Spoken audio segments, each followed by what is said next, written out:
When Rachel suspected her husband may be stepping out on her, she began to worry. What she ended up learning was more tragic than she could have ever imagined. Rachel and Blake were high school sweethearts. Since they were freshmen, they'd fallen in love so deeply that they couldn't picture themselves with anyone other than each other. They had 2 children and both enjoyed successful careers. When Blake turned 50, his behavior started to change. He was making erratic decisions like buying a new sports car and changing his dressing sense.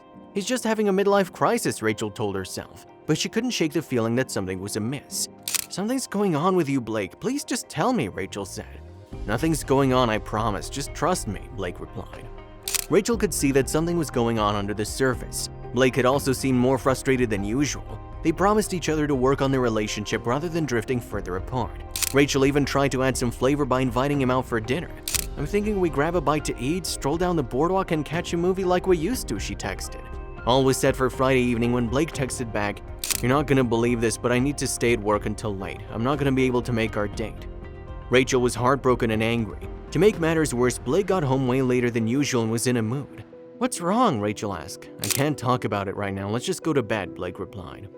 Rachel began to suspect Blake was cheating on her because he continued arriving home late. She told herself she was overthinking and decided to try something new to keep the spark alive. She bought new dresses and makeup, but Blake didn't notice. He was constantly tired when he got back home and hardly spoke. As Christmas came and went, Rachel's sister Emily invited everyone for a family dinner to make an announcement. As tears poured down her face, Emily said, "I'm pregnant." Everyone cheered and congratulated her, but Rachel noticed Blake sunk into a corner and began crying.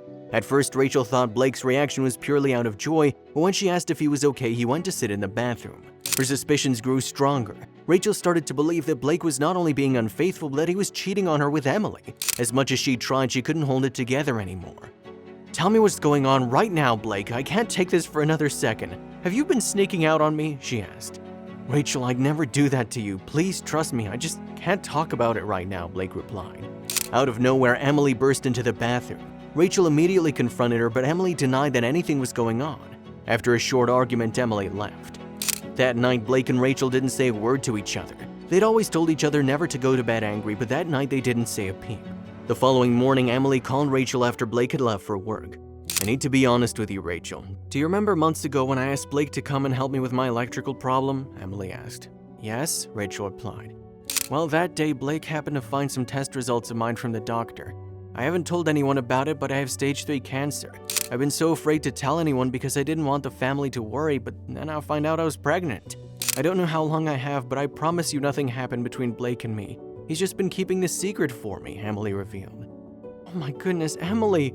I'm so sorry, I had no idea. I'm sorry I accused you last night. It's just Blake has been acting so strange, I thought the worst. I'm here for you no matter what," Rachel replied.